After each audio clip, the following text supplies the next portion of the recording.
It can come off a little harsh, I think, if you're not ready for that kind of... Are you just squirting honey into your mouth? I'm glad I got that on camera. Walker's honey. It's maybe I'll get an endorsement. I don't know. Yeah, put him on the show. My but honey.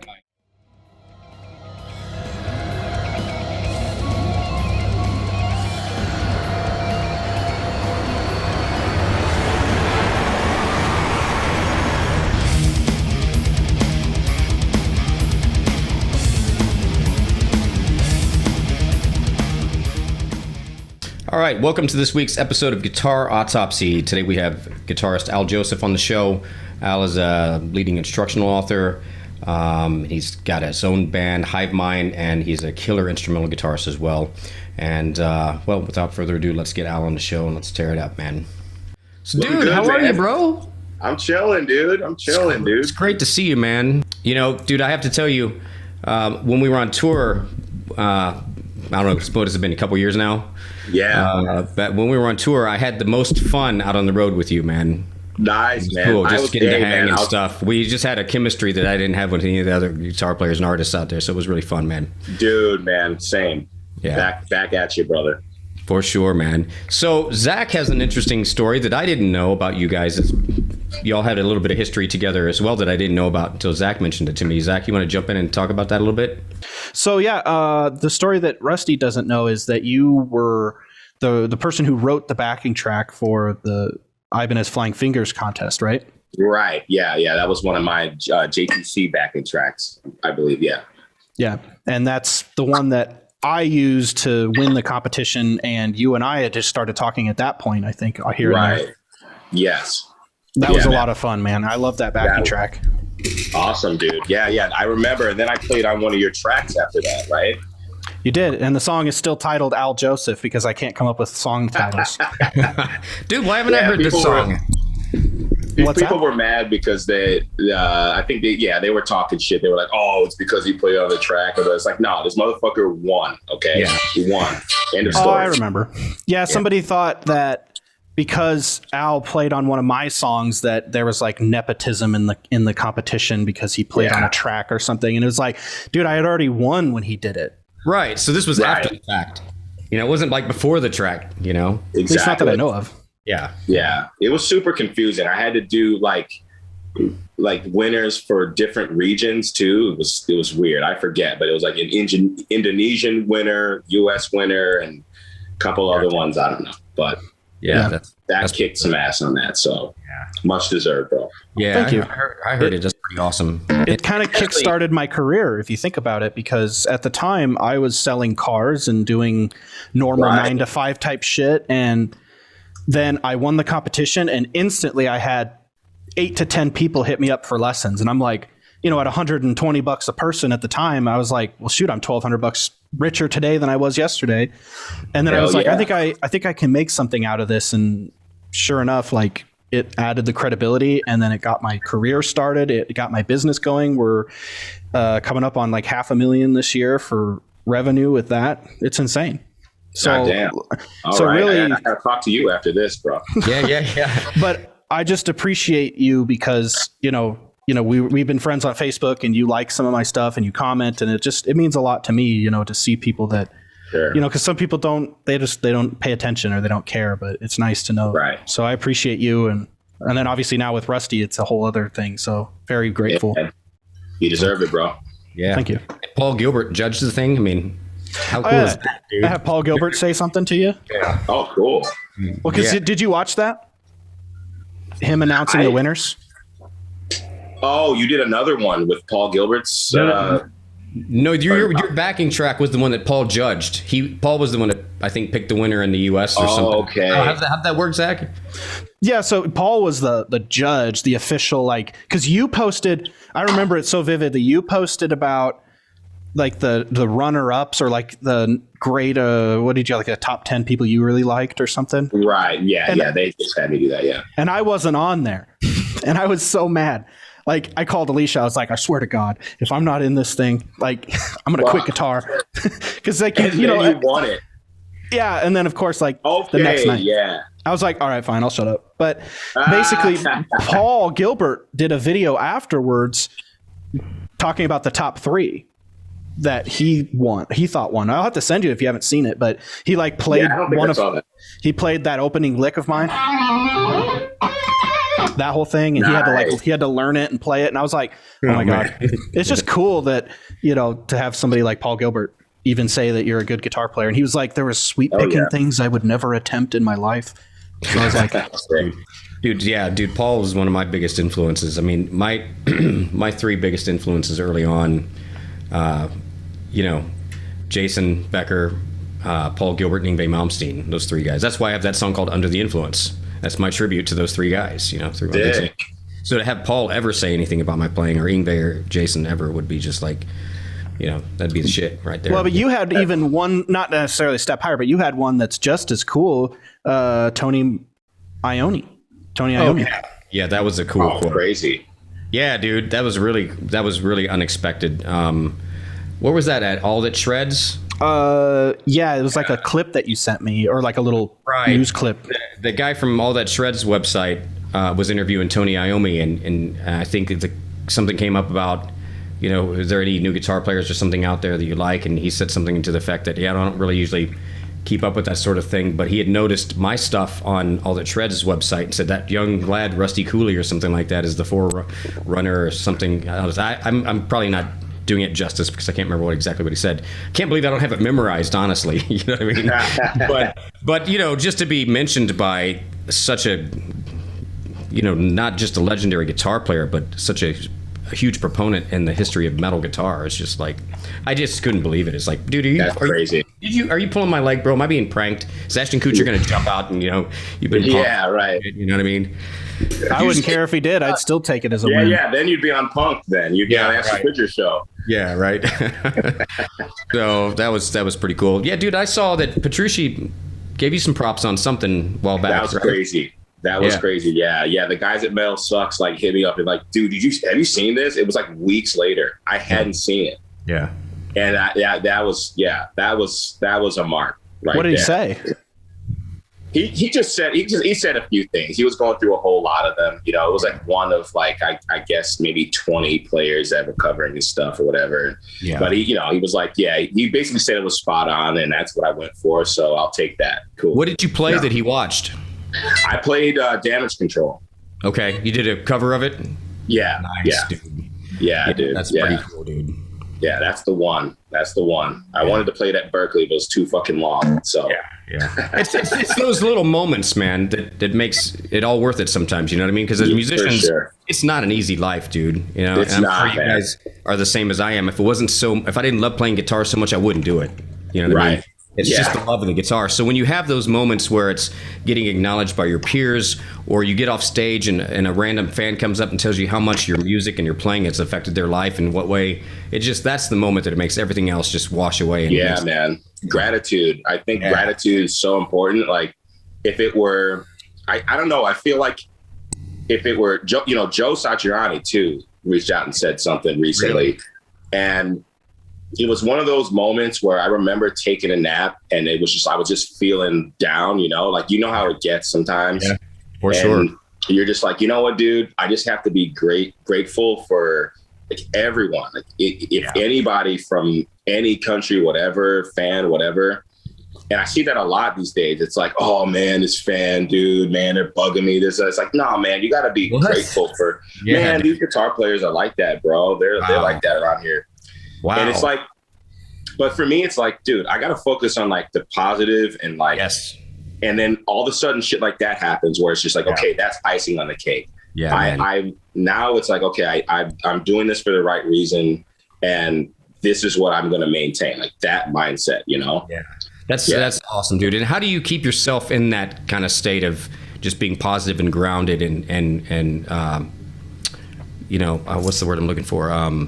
Just gratitude, you know? Yeah.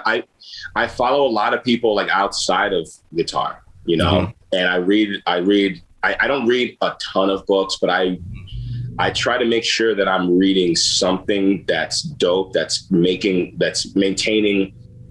a good personality, you know what I mean?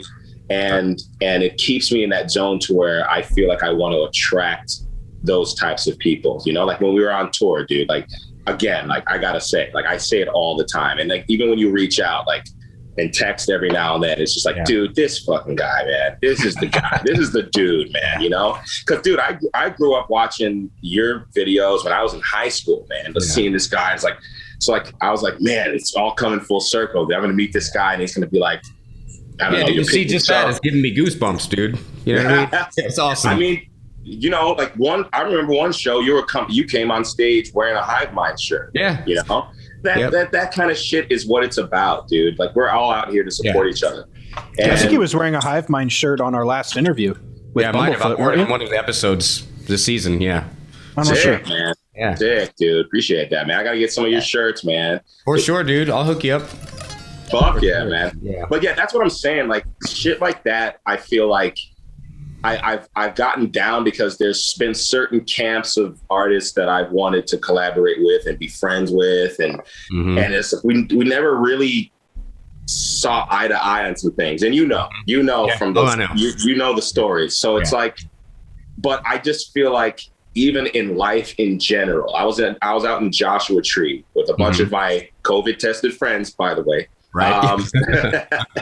Who are just like, you see that thing in their pupils where they're just like, dude, this is what life's about. They can enjoy dirt and tents and music and fucking, you know what I mean? And like, I just feel like people in this part of the industry are getting too, like, they think they're stars already. And it's like, you don't have to be that. You can just be a normal fucking dude, man, you know? And I just appreciate that about both of you and more guys like that. We got to stick together in that shit. Dude, absolutely. I was having a conversation with somebody about this the other day, and it's like, dude, I'm still that kid from down the street that just loves to play guitar. You know what I mean? That's who I am, you know? Hell yeah. Through all of it. I don't ever see myself as anything other than what I am. When I hear myself play guitar, I mean, you know, I still listen to myself. So it doesn't matter what anybody else tells me about my playing. Right. I still hear myself playing, and I know what I need to work on. You know what I mean? Yeah. So, I mean, I'm grateful and I take the compliment. But I know, you know what I mean? Right. You know, I don't buy into that. And that's the thing. You can't, if you buy into it and all of a sudden you think you're something you're not. Right. Yeah. But I mean, if you're great, what do you have left to strive for? You know what I mean? Right. Yeah. You know, you got to stay grounded and you got to stay in a constant state of learning. You know, absolutely. I mean, it just, you know, that's it for me. It's just, I'm still that kid from down the street, just likes to play guitar. That's the shit right there, man. You know, I mean, no matter what happens, just gratitude I'm happy to play the guitar. Holy shit, man. Like, it's an amazing instrument. I get to pick it up every day. You get to pick it, you know, we all get to pick it up every day and just do it.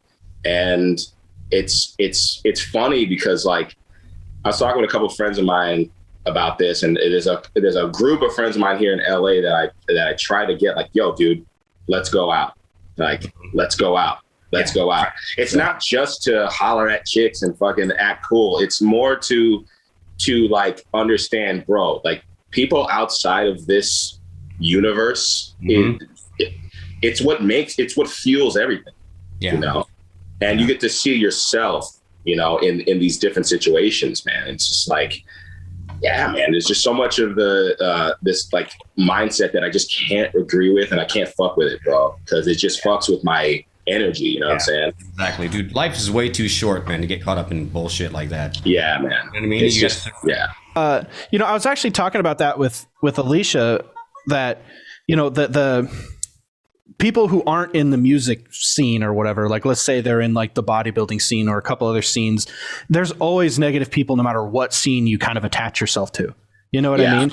And those people always look out to other scenes thinking that that's the scene that doesn't have the drama or doesn't have the cliques and the high school. And it's like, dude, they all do. And you have to just find the ones inside of that particular thing that you like that align with what you want. Yeah. And then forget about the others. That's huge, man, because you're building yourself as a person. You know, you're building yourself, you know, in a positive way, obviously. But like, you're like you said, it's like this bodybuilding. There's like bodybuilding scene that I dig it. I played sports in college and shit. Like, I respect fitness. You know, I respect that shit.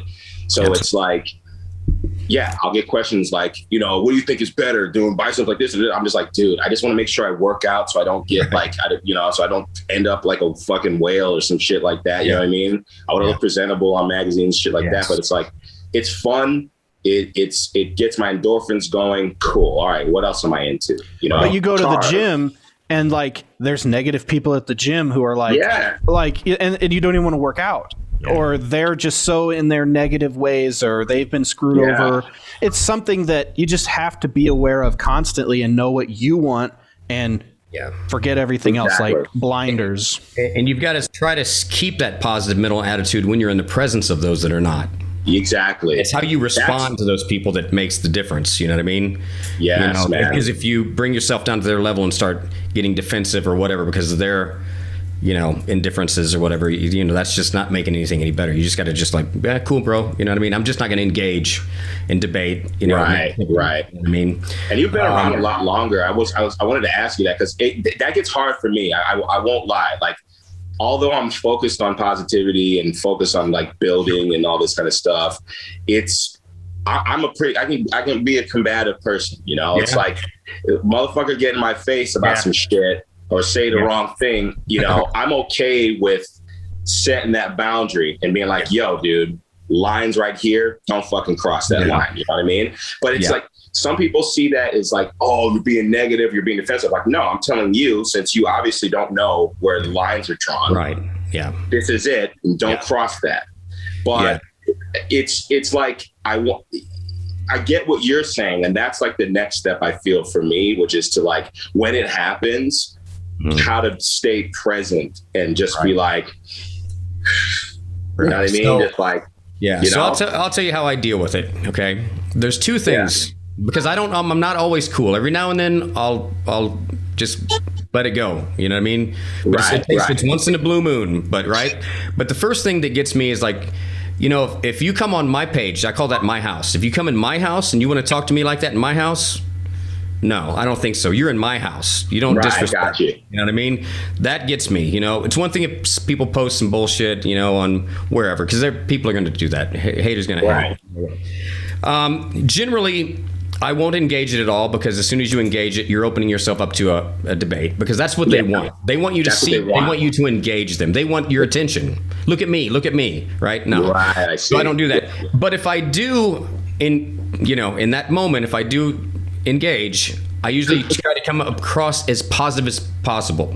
Like, oh, great. Could you show me how to do that?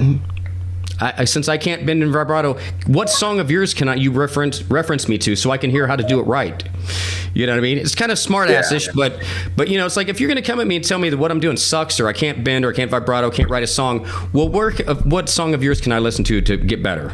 Right. You know what I mean? It's like, because it's like a double, I forget the psychology. I was listening to a book the other day about it. I forget what it's called. I think it's called a double clutch psychology, where it's like they've, for whatever reason, for whatever insecurity, they've figured out a way to come at you where they feel like you're weak. And they want to use that to make themselves feel strong, superior in general, superior in some way. And so you're damned if you don't respond sometimes, and you're damned if you do. Yeah. And that's the thing that really irks me about it, because it's not the thing that they said that bothers me, because I know who I am. We know who we are. Right. We know what we've done. Yeah. But it's the fact that it's like, it's the heartbreak of like, look at this person. They can just be so cool and chill. Yeah. I'll give them anything I can give them. If they have a question, I'm always answering comments on my inbox, on my comment section. I'm always giving away free advice, whatever. Yep.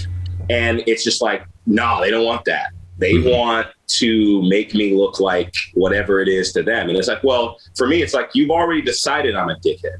Yeah. Right. So now you need to like bring me into this whole thing. And it's just like, man, I feel sorry for these people. You know what I'm saying? Yeah, dude. And on that note, I was going to ask both of you guys on a local level, because I get worse being a local. My hometown treats me worse than anywhere else in the world. Yeah, man, that's a biblical There's people that I don't even know that have already decided, oh, that Rusty Cooley's an asshole. He's an arrogant, stuck-up fucking jerk. It's like, dude, I don't even know you. You know, like, I don't even know what you're going to go on the basis of something that somebody else probably said because they heard it from somebody else or whatever. Maybe, you know, because when I go to shows, dude, I'm old fashioned. I believe in keeping a point of separation between you and your audience. You know what I mean? To keep that alive. So I don't go to shows, whether it's local or not, and just generally go out front and just hang out all night long because it takes away from that, you know, ambiguity. You know, just being the artist and whatever. And plus, when you're at a show, you got to keep in your headspace. You know what I mean? If I get out front and start hanging out, I'm going to want to start drinking and everything else. And, you know, that's not going to lead to a very good performance. And I owe that to those people that came to see me to be sharp as I can. So, you know, if I'm playing local or even if, you know, it depends when you're on the road, you don't have this opportunity. But if it's local, man, I don't show up until about 30 minutes before I have to play. And then I go right backstage and I get in my zone and I start warming up. I go on the stage, I perform, I get off stage, and sometimes I might go out and hang out at the merch booth and help sell some stuff or whatever, or I might not. I might just, you know, might just get out of there. You know what I mean? Yeah, because, You know, it is what it is. But it is never anything as a negative to not wanting to hang out or engage with anybody. That's never my objective ever. But, you know, it's like then people just make this assumption, you know. It's crazy. And because I've been in Houston forever, dude. I mean, I've been playing around here I started playing in Houston live probably in 1991. You know, you guys probably weren't even alive. You know what I mean? You know? I was alive a couple years before that, but I was not. Basically not even present. Yeah, right. So, I mean, I've been doing it for a long time, man. And just for that still, you know, I think things have mellowed out a lot. But something that you did 20 years ago, somebody might still think you're that way, like you haven't grown a little bit. Maybe. Yeah. And it very well could be, because I have to be honest, dude, when I was younger, I could be kind of a dick, but not about an ego thing. It was in the sense of that if I got off stage and I missed one note, dude, if I missed one note, I was just destroyed. And if anybody tried to compliment me, I was like, oh, dude, no, I suck and blah, blah. And I would go off on this tangent, which I should never have done. You know what I mean? Because if somebody's going to compliment you and go out of their way to compliment you, you need to just say thank you and be grateful. You know they're experiencing a whole different thing. Right. And I need to, you and as myself and any other young artist, you know, listening to this, just keep that to yourself. That's for you and you alone. You know what I mean? You don't need to express that to somebody who genuinely was impressed and moved or touched by your performance. You know, you can take that shit and beat yourself up outside. You know what I mean? But be grateful that somebody came to see you and was impressed enough to compliment you. So I am guilty of that when I was younger, and I learned that, you know, along the road. And it's embarrassing to look back to think that I ever did that. But the other piece of advice is, like, when you're on stage, learn how to make a mistake. You know, man, it's how you recover from your mistake. That's how you're perceived in the audience. If you make a mistake and people in the audience might not even know who made the mistake if they even noticed. But as soon as you react to it, they go, oh yeah, that's what, okay, yeah, right, you know. Yeah. Hooked up. And if you act all freaked out about it, then they're going to notice and they're going to respond the same way. But if you like play it off or shrug or laugh and don't even acknowledge it, just keep moving, you know, it's not a big deal. Right. You know, so it's learn how to make a mistake and learn how to take a compliment. I struggle with that at NAMM, dude. I mean, live shows, I don't give a shit, you know, but at NAMM, I've noticed that too. And it's actually kind of eaten its way in. And I appreciate hearing that from you, because you are right. That's been the biggest thing that, like, you know, me and my brothers, when we were growing up playing together, like, we would do competitions and shit like that, and like legit, like what do they call it? Nationals, like whatever, that kind of shit. It's like whatever they want to call nationals. But the main thing for us was like, it's how you recover. And you forget that when you're in this space sometimes, because it's all about accuracy and you know, playing everything at this highest BPM possible and the most accurate, this and that. So it's, I gotta meditate on that more and get back to that, because it's, you're so right. Do you think it changes when you have somebody there, say, like, you know, when you were playing on tour or whatever with Rusty, were you finding yourself more nitpicky about what you were doing because he was there, or like, you know, maybe he's watching and you wanted to do better? Or oddly enough, and you let me know, just stop me if I can't say certain things. Sure. Go ahead. It's all open. Okay. Yeah. this motherfucker was at the strip club longer than everybody else. I was like, okay, I can relax around this dude. You know what I'm saying? Like, that's what I'm always trying to cultivate on tour. So it's not that I don't care because I think I'm so good. It's more like when I'm on tour to have fun and promote the music that we're doing. And I got that from you the first night. You were like, well, we're going to stay out a little longer. I'm just like, I was like, come on, that guy can party. Yeah. Holy shit, that's fucking sick. I think it's like, it's an atmosphere thing. It's really hard because, like, I mean, if I had been on that tour, I mean, with everything that happened, if I had been on that tour, just me, which it felt like, because honestly, I was the only one getting the phone calls from the manager and all that kind of shit, hearing everything that was going on.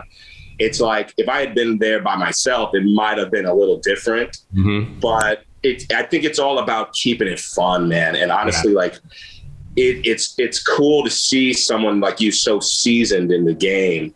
Yeah. And then at this point, and then being like, dude, that shit's not important. This is what's important. And you're just like, okay, all right, I'm right. I was right about that whole thing. Okay, I'm going to stick to that kind of thing. Yeah.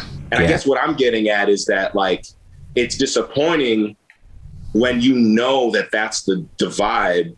And then there's a lot of younger guys who are kind of in the cut with you that you admire, but then shit gets fucked up because politics and shit, bullshit. Dumb shit. Like real dumb shit. And you're trying to be cool about it, but they don't want to be cool about it. Yeah. And it's important to them. And if it's not important to you, then you're a dick, which it shouldn't be important to you because it's bullshit. Yeah. You're just trying to, like, hang and like share the love. Yeah. Just make music, man. Tour. But in that moment, they don't want to. Yeah. So it's just like you're fucked either way kind of thing, you know? Yeah. But I've learned to let that go. It's kind of like...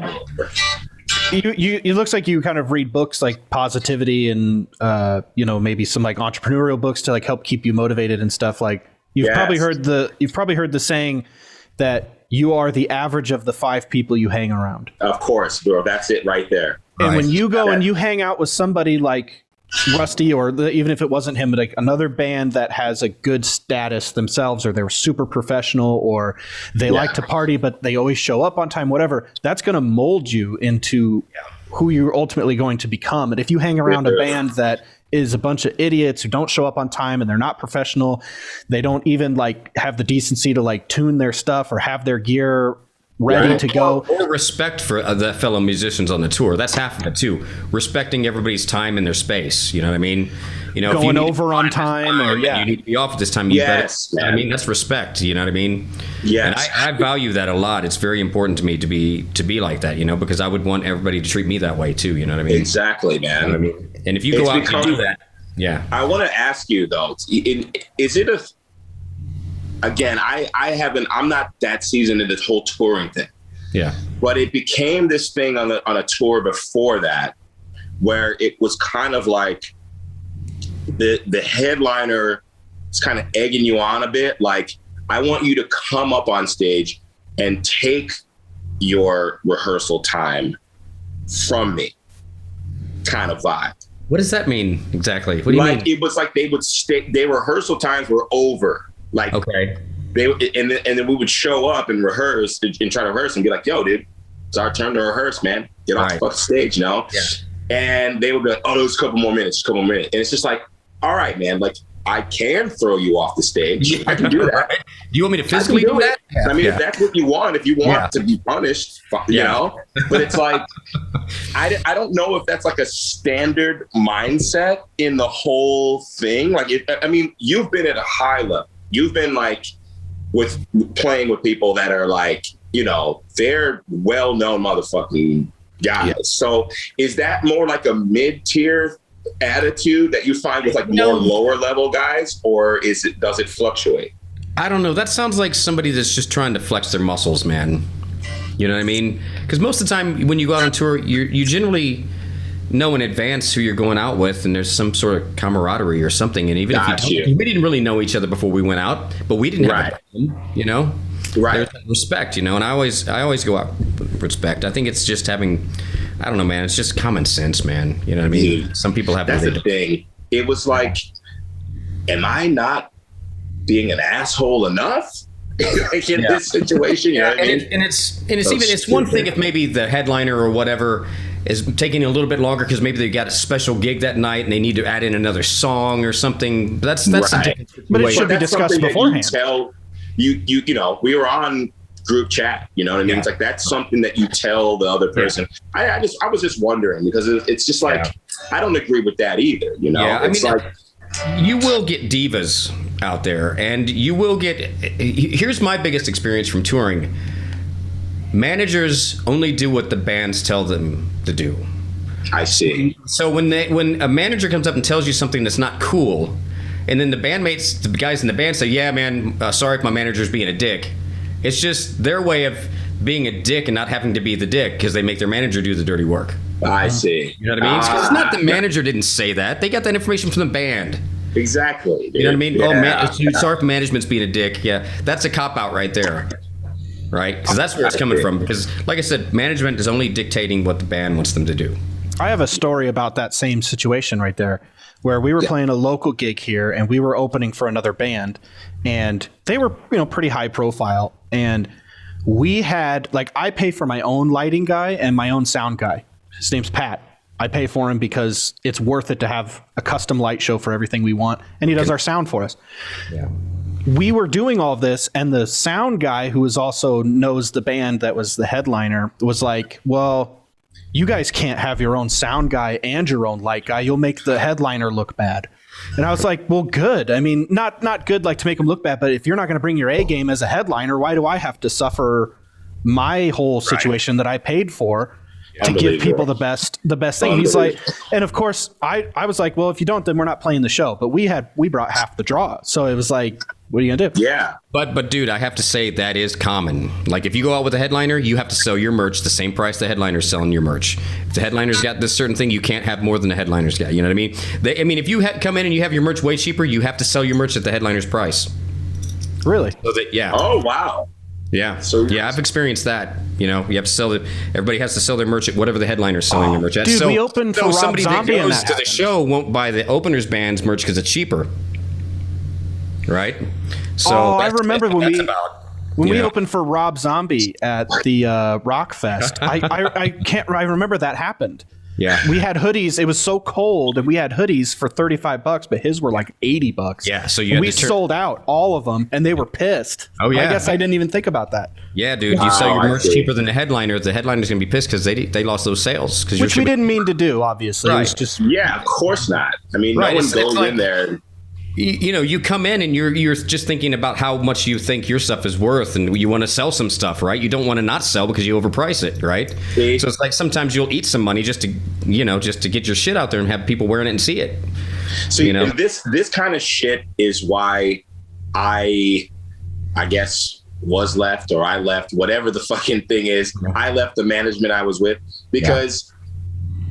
If the band doesn't have some kind of infrastructure, and this is what I want to get into with Zach, is like to make actual money, like you should not be relying on t-shirts going on tour to make money. You just can't. Yeah. So with dumb shit like that, as dumb as it is, I do understand it. Yeah. And it's like, well, I'm not going to use like selling merch as a metric for like making profit on a tour, dude. Yeah. Like there's got to be some other way to do this the right way, so that you first of all, everyone's not stressed out and bugging out over that sort of thing, which is exactly what happened in that tour that we were on.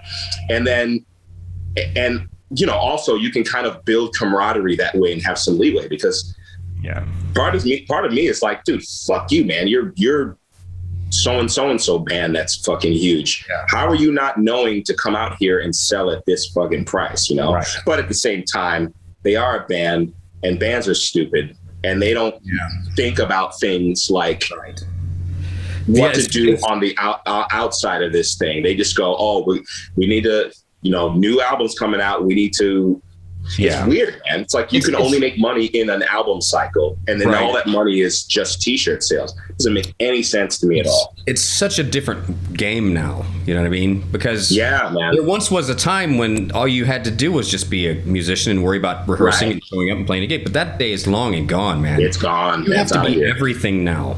You know what I mean? That's what the pressure is so overwhelming with, because you can't just be a guitar player anymore. You gotta be a producer. You gotta be able to record yourself. You gotta be able to be a social media guru, and be able to edit videos. You gotta do everything. Plan the tour down to the mileage on the vehicle, down how much it's going to cost, the gas. I mean, every last detail that we never had to. I never had to thought about before. Right.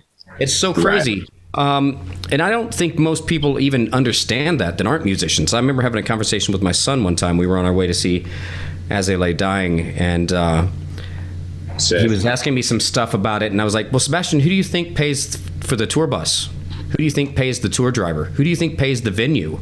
Who do you think pays for those people to be there working the show? Right? The band does. You know, they've got to rent that venue to play that night, you know, and they're basing their tour on people coming to see them to make their money back to hopefully make a profit on, or maybe break even, you know, because you don't want to go home in the red, which happens a lot. All the time. Even when you're in a band that big or even bigger, I mean, that shit can happen. You know, it's all about, you know, you have to think about every last detail. And I think that's what, you know, when you're a kid learning how to play guitar, you don't know that shit. You don't know any of that shit. A guitar player. You know what I mean? I mean, when I was a kid, if I saw somebody in a magazine, I thought they were immediately rich and famous. You know, but in this field of business, I can't think of any other business out there that you can be famous and broke as fuck. You know what I mean? That's a musician, right? Or maybe an up-and-coming actor or something like that. You know what I mean? Maybe an but not, you know, when you go to school and you get a college degree and you become a lawyer or a professional athlete or whatever, you're instantly in the game. You know, you're in the Times or a new, you know, Money Flow, Money Zone or whatever. You know, crazy, you go watch an NBA, you don't root for the guy on the bench. Right. But in the music industry, the guy on the bench is generally the guy that's better than the guys that are on the radio. You know, but it's not. It's a weird industry. I guess it's because it's an art. Really, it's a. You know, music passion. Is not. It's what you love. You know, I think I have a theory about this. I talk about this with my homies all the time. I'm glad we're talking about this, dude. Is that like my theory is that the Motley Crues, right? The Rob Zombies, all these guys. Because of the nature of what the art is and what the artist is, like we might as well have been painters that no one gives a damn about, but we do music, right? So it gets girls wet and it makes them bring their boyfriends out to shows, and then the band ends up, you know, they end up wanting the band more than their boyfriend, that kind of thing. And then when the investors, when these guys with money saw that, they came up and filled in the blanks. That's exactly. Like all of us need to know what the hell to do from start to finish, and we can't let anyone take advantage of that.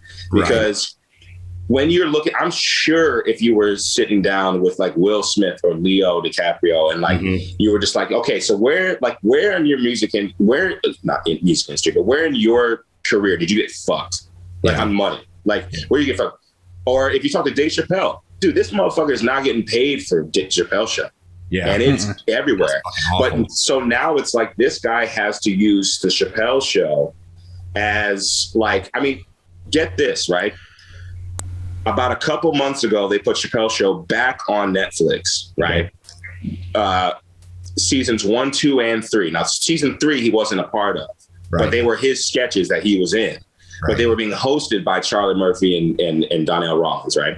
So like, I watched the Chappelle show for like a week because I love the Chappelle show. Then they took it down. And I was like, what the fuck? Why do they keep doing this shit? Then they put it back up a week later without season 3. Weird. So you're looking at like, this is shit that I feel like musicians, it's just the information as in regards to how fucked we are getting is being so available. So people know that musicians don't make any money, right? Like I'm talking to my girlfriend right now. I'm over a place right now. Yeah. She's like, man, my mom was like, oh, a musician, they don't make any money, blah, blah, blah, blah. And I just laugh, because I'm just like, whatever, dude. Yeah. Right. But so people know that. But like what people don't know is that like you were saying before, like actors, of course, if you're a famous actor, you're getting paid somehow. You're going to get something. And that's where Dave Chappelle comes in, where it's like, this is a comedian.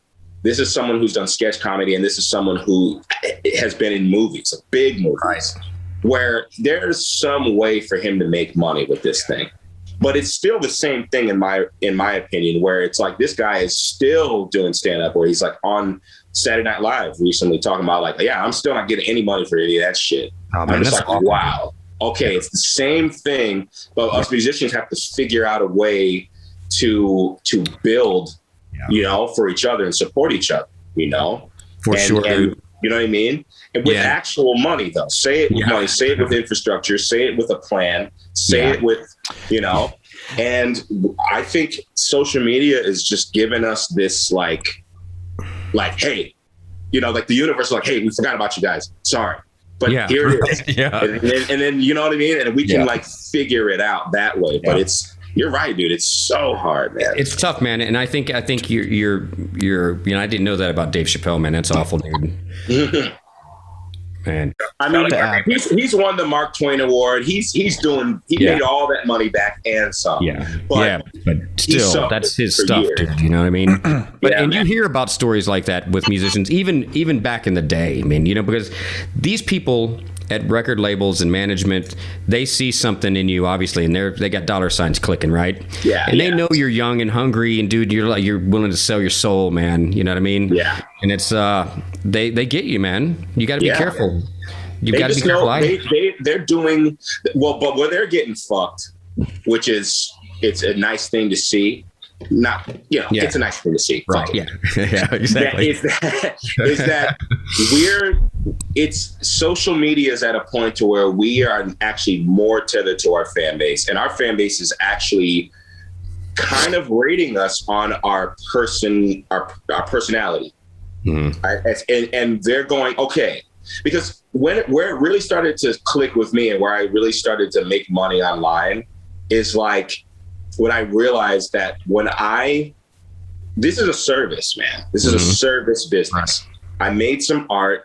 People want to be entertained. The people that are in the machine, it's not well for them either. I mean, I have friends that are working that whole corporate thing, and they're not happy people. Nope. They're getting paid. They're getting to live in the penthouses and shit like that. And I'm partying in those penthouses. Yeah, exactly. They got to pay for it. So it's the same thing, man. Everyone has to pay for it somehow.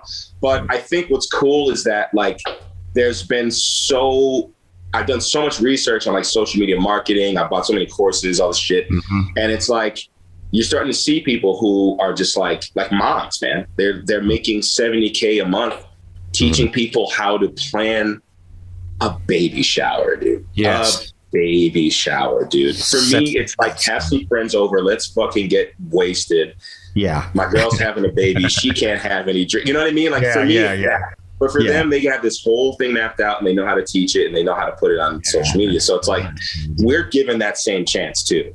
And I think seeing you again, so seasoned in the game and then coming out on a tour, obviously that, to me, you're doing it for your band, which is sick to see, but it's beneath your level. To me, I'm just like, this is Rusty fucking Cooley. I was talking to my guitar player, like, dude, this is Rusty Cooley, man. Like, holy shit. And this is a dude who's just like, yo, dude, come to the strip club? I'm just like, let's go. All right, man. You know, like that's what I think. I have so many friends that fly out for this or that reason, and they're in tech or some shit, and they put them, they fly them out to LA.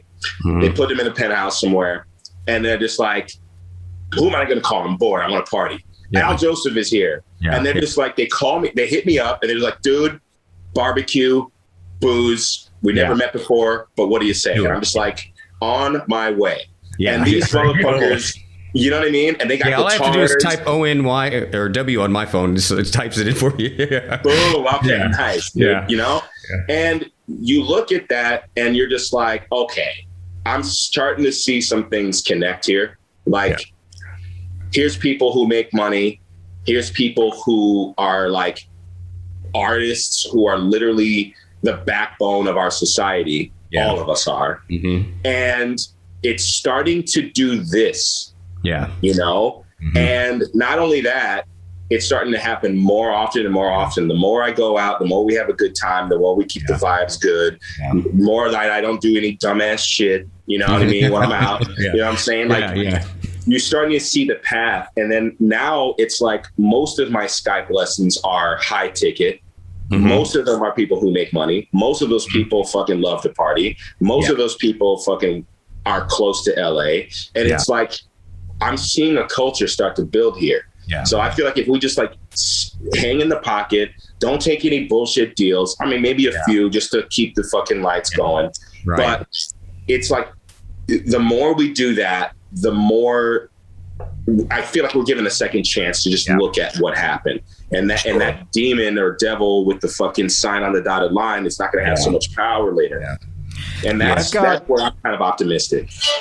I've got I got like 3 things I want to add to that really quick before they leave the money man, the salesman. Okay. Yeah. Okay. First of all, the biggest thing you have to remember is that a view does not equal $1, right? Exactly, people are so worried about, I've got 50 million views on my video. Well, how much did you make? Well, nothing. Yeah. But if I may interject real quick, it's not as much, it's just as much the companies that you want endorsements from, the record labels you're trying to attract, and management. I feel locked to social media in a negative way because it's all about those numbers. Yes. And what Zach is saying, I know it's not, because those numbers don't equal dollar signs. Somebody might happen to pop by and like, and that's the last time they come to your site. You know, if I got $1 for every like, then I might have some money.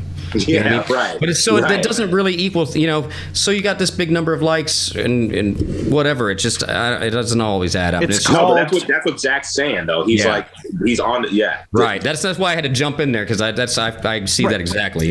Is it important? Yes, it's important because it gets you some attention and maybe, an endorsement or something like that. That's something that Rusty has taught me, to help me get down that road. But it's called a vanity currency. Okay. You're getting paid to feel good about yourself, or you're not getting paid, but you're getting paid in the sense that you feel good about yourself. They should make that a Bitcoin. A vanity currency? Yeah, that should be a Bitcoin. And I was writing some stuff down. So that's the first thing. We have to get it out of our head that just because you have 10,000 views doesn't mean, or 100,000 or 1 million, does not make you any better of a musician or any worse of a musician or any more successful or less successful when it comes to what you want to do. And the other thing is, whenever you get asked to play for exposure, the number one thing I always say to that is like, well, you can expose me to some cash, because that's what is really important. Yeah. And I'm not saying that, like, I don't want to be greedy. I don't want to be like, it's not about greed. It's about you knowing what your worth is, because like, you're coming into this as a businessman. And that's what I respect about you, because Zach. I mean, Rusty knows this shit too, but Zach being a newbie here in this thing, it's like you're coming at this with the right perspective right off the bat, because it's not about greed, right? It's about investment. And when you love what you do and you have $500, let's say, or okay, let's call it $2,500 to do a dope ass music video, you're looking at every dollar of that 25. You're not just throwing it at the wind and going, I'll get a music video, hopefully I'll get a bunch of views. You understand how things work and how the machine works. And that's where, for me, I get disappointed with the attitude of what's going on in the industry, because these guys are going, fuck you, pay me. I don't want to say any names. I've got 1 million views, so I'm worth this much. Exactly. And they don't understand it. And then they're getting jaded, and then they're like talking shit about their fans. And that's why I'm just like, no, dude, no, that's money, bro. That's money. Like, don't do this. If you're inspiring people, then you get to do it longer, but you got to have capital to do that. And you have to understand. So that's where I understand what you're saying about vanity currency. But if you're smart enough, you can turn that vanity currency into actual currency. And that's the last thing I wrote down was, this is something I've talked to Rusty about 100 times probably, because we always Probably talk about more. we talk about money a lot, not for, again, not for greed or anything, but because, like, dude, how do you sustain this? Yeah. If you don't want to go start fucking working at Walmart like I did for years, you're going to have to learn how to make money doing this, and you can't be afraid to make money.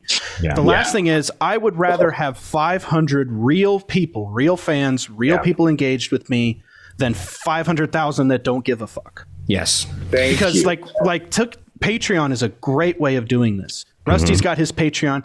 He's got, I mean, we just started it, so it's still off the ground, but he's got 40 people who are paying him every month for his time and his energy. And you know what? Those 40 people, in my opinion, are, I don't want to say more important, but they hold a little bit more value to what he should focus for a minute, because they've said they're more important. Yeah. I don't want to say it. Yeah, they're more important. But I just mean, like, okay, the one guy who comes on and says, I'm unsubscribing because you want me to go to your Patreon. Well, dude, how else are we supposed to sustain this? Yeah. Yeah. And that's all. Those are the three things. One, don't worry about the views. Worry about, views are important, obviously, but worry about, are you getting paid for the views? Yeah, man. Are you getting paid to do the work? If you put $2,500 into a music video, did you make $3,000 back and pay yourself $5,000? I think people don't understand this. Like, fans don't understand this, and just people in general. Like, take this with a grain of salt, but I think it's at the very nature of what we do, right? Like Rusty said before, we know we're not making a whole lot of money with doing this, so you better love it. Okay, there it is right there. That right there is at the basis of actually making money in this field. Because here's what I'm saying. We care about money because we want to do it more. We want to do the thing more. Exactly. Of course, all of us want to be fucking hanging out in our mansion some fucking where, call up, text the fucking closest fucking 30 chicks there, call all your friends. We want to live the life. Everyone wants to live the life. But if that life is being lived without me being able to do this shit here, then fuck it, dude. I'll go learn real estate. I'll give this shit up. Yeah. You know what I mean? So like I think it's okay. And I found this in my own business, if you want to call it that, is that like, I'm okay with telling my students, dude, you might want to buy this pack. Buy that one too. Buy that one. Because I know how I have my art, which is in this case, this educational field. Right. I know how I have my art set up. I know they're going to get gains from learning from my shit. Yes. So I know that they're making an investment in me to do that even more. And I know that if I fuck up and start getting greedy, then it's going to break down in the end anyway. So I've been allowing myself to be even more vocal and even more accepting. Like you said, don't be afraid to make money, because, but I think people who are afraid to make money know deep down that they're swindling these people, because they're using the mystique and the fame and the bullshit to get them to do that. So therefore that's they a good know, point. But they know that it has no actual value. Is it actually going to help you? Yeah. Is it actually going to help you? So for me, I can be more vocal and be like, you want to buy this? And they'll be like, well, why do I have to buy it? I'll be like, well, this is why. And you think that shit's free? Fight me, dude. Right. And then they can see, they can feel that vibe, that it comes from a true place. And if they don't feel that vibe, then they shouldn't be fucking investing in me anyway, dude. Right. Well, Rusty's got his fretboard Autopsy, for example, right? Fretboard Autopsy. Yeah. And if that will help people get better at the end of the fucking day. Yeah. I don't care what anybody says. If you buy that book, just buying it will make you 5% better.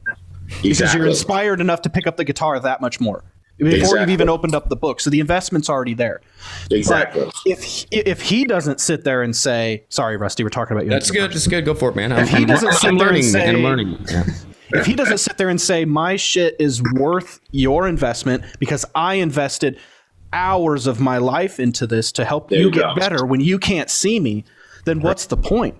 One time Rusty said to me, we were looking at microphones. This is something so small. People don't think about the small stuff. We were looking at microphones, and he's like, well, I know you're busy, but if you get time, look up this microphone, tell me what you think. And he's like, but also you don't have to because, you're busy. And I was like, it is a fucking investment of my time for you to get a good microphone, because then I don't have to worry about your audio going forward during the show, let's say, Exactly. And just little things like that. And he said to me, he's like, dude, I would have never thought of it in that business mindset. Right. He's like, that's really smart that you would think that. Yeah. And I took it like, I still think about it because I'm like, I didn't think of it that way because I thought I had to. I thought of it because it's just natural now to be like, okay, if it saves me 10 hours of editing because his audio is perfect, it's worth me taking 20 minutes to look up this microphone. That's time. And one of the first things I learned studying economics, marketing, at Penn State, before I went to Berklee, all that shit, I was a whole different person, dude. But anyway, the guitar just destroyed it. No, I'm kidding. I had that shit in a freaking case somewhere, hating my life. But but I'll say, man, one of the first things they say is time equals money, dude. Yeah. And if you're saving him time doing what he's got to do, then you're helping both of you make more money, get your shit out quicker. And on top of that, the quality will be there. So now you're building trust with your fans, where they know if they go to your podcast or they go to your whatever thing, they're getting the quality that they need and the talks that they need. And I think this episode, man, I mean, everything you guys are doing, man, that's why I was just like, you know what, fuck it, man. Rusty's involved, Zach's involved, let's fucking do it, because I know that it's gonna go somewhere, because we're gonna talk real shit. We're not gonna sit here acting like a bunch of famous pussies. And that's exactly the point of the show. Rusty, tell him the point of the show. What did we talk about hundreds of times? Well, I don't know. Now you got me off guard. What? No. Rusty, the whole, I'll get him started and then he'll go off on a tangent. Yeah. The whole point of the show is three people, guitar players or musicians, talking like we're at a table, not just like, so how's the, I mean, obviously we want to talk about the endorsements and the cool shit.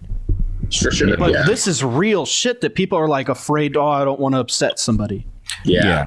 And that's I mean, Zach pretty much said it. I wanted to create something that was exactly that. We just had dinner, we're hanging out, friends, family, we're just talking about real stuff. You know what I mean? It's a conversation. It's not an interview. I mean, sure, we're going to ask you questions, but you can ask us stuff too, and it's just a free form, just to talk about things that, if we sat down here today and we didn't talk, we talked about, I don't know, politics. That's so be it. Right. That's where the show went. Right. It's wherever the conversation goes, and it's really. Cool. I think this show right here is going to be a great show, because we haven't covered this stuff to this degree yet. Right. And so thank you for that, for bringing that inspiration. It's stuff that people need to know. Man. Especially up and coming musicians, because I didn't know any of this stuff, dude. I had no idea. Hell, when I was 20, I thought you just had to be good. Right. It was going to find you. You know what I mean? It don't work like that, man. It don't work like that. You have to turn around and start beating on people's doors. I mean, I was back when I first started doing this, when I first started doing my solo stuff, I was buying Guitar Player and Guitar World magazines, looking for phone numbers of people in the magazine that worked there to call, to just hopefully get them to let me send my tape to them, because it was a tape then, it was a cassette, you know what I mean? Wow. Shortly then it was, then it was a CD and stuff. And now we can just send MP3s and, all that stuff. But yeah, man, it was me knocking on everybody's door going, listen to me, check it out, and that kind of turns into an endorsement thing too, because I've had so many young artists go to me, well, I want endorsements too. And it's like, okay, great. Well, if you want an endorsement, don't ever send your material unsolicited to anyone, because it's just going to go in the pile and get tossed. Yep. You call up somebody, you get somebody on the phone and ask them if they would be willing to check out your stuff because you're interested in their gear and you play it already because you love it. You know what I mean? And the other number one thing is, dude, do not take an endorsement for the sake of an endorsement. Yeah. Ever. You have to only take endorsements for shit you love. Maybe you haven't had an endorsement before and it's just so exciting, but don't do it, man, because you got to play that shit. You know what I mean? They're going to come to your show, or they're going to want to be photographed with it, and you're going to be miserable. Right. But the other thing is to get an endorsement, you've got to take the initiative, call these people up and get them on the phone and ask them if you can submit your stuff, if that's the case. And then you've got to be able to tell them why they should be one to listen to you. What are you doing? What? Right. Well, dude, I'm working on an album. I got this coming out. I'm shooting this video. Got this instructional product, whatever it might be. You got to have something going on for them to even want to consider, listening to your stuff, because they're going to give you an endorsement because of what they're getting from your exposure of their gear. Of course. It's not about that. When I was a kid, I thought, dude, I need endorsements now, because when I make it, I'll have my own money. I'll buy my gear then. But now I don't have any money. I'm broke. Give me some gear. You know what I mean? Well, it doesn't work now that we got way. all gear, no money. Yeah. Right. So exactly. So Yeah. It's an investment of everybody's time. Yeah. It's an Really is. investment of everybody's time. It's Yeah, exactly. It's an interesting industry, to say the least. Yeah. I learn all the time, man. I mean, you know, shortly after we got off tour together, I was calling you up asking you for advice on social media. You know, because I'd been out of the game for a while, and just kind of, you know, if you step out for just a moment, you know, just because whatever might be happening in your life, you miss a lot. Because shit changes so quickly. It's like come back and all of a sudden we got hash browns or hashtags or whatever. You know what I'm saying? Yeah. You know. And, I got that from Zach. You know, he goes, yeah, I watched this show on TV. What is it? The Karate Kid or something? Tell him a story. Is Cobra Kai where Johnny? You ever watch that? I started watching a little bit of it, like the first season. I just said that Rusty reminded me of Johnny from Cobra Kai because he's like, you know, he's so good at what he did, but he fell away from it, and now he's like, oh, I love that video. Post it up on the internet with hash browns, and then they're like, what? And I just give him so much shit. So it's kind of our little inside joke. So so Zach's been a big help in that respect. You know what I mean? He's helped me, you know, understand how shit's done because I've done this myself all of my career. Yeah. And when you do it so long by yourself with no help from anybody, it's just like, man, you hit burnout hardcore. Yes. And then you step away for a moment just to recoup and gain, you know, get your breath, and then you come back and shit's changed so much. And then people are flying cars and fuking exactly. It's fucking the Jetsons and shit, you know? You know, somebody's got Rosie the maid over there, the robot maid and shit. Yeah, but, man. I mean, to add a little encouragement to that too, man. What really hit me, because look, I was with Jam Track Central for about like maybe 5 years or something like that. Mad exposure, you know, those guys treat me really well. They're like my brothers over there, honestly. They're always giving me shit. I was on the phone with them yesterday and we were arguing about some fucking shit. But it's like, they're cool. But what I realized very quickly was like, well, no, it took me 5 years to realize this, is that I had Instagram for like 3 of those 5 years. Mm-hmm. And I think Jam Track Central can account for maybe 3,000 of the followers I have right now. Right. So it was when I understood, you know, I bought Gary Vee's book. I love Gary Vee. Shit on him all you want. I love that guy. I bought his book and I love that whole thing, jab, jab, jab, right hook, because it's when I fucking said to myself, like, man, dude, like I can play like Andy James, dude. I can play like this, like Marco. I can play like these guys. Like, what the fuck, you know? It was when I was like, fuck it. I'm going to post what I want to post because I love what I'm posting. And then I want to do it every single day. And I stuck to that shit. Yeah. That's when the traction gathered. And then I heard either Gary Vee, I think it was Gary Vee. It's probably Gary Vee. Dude, you got to, I don't know who Gary Vee is.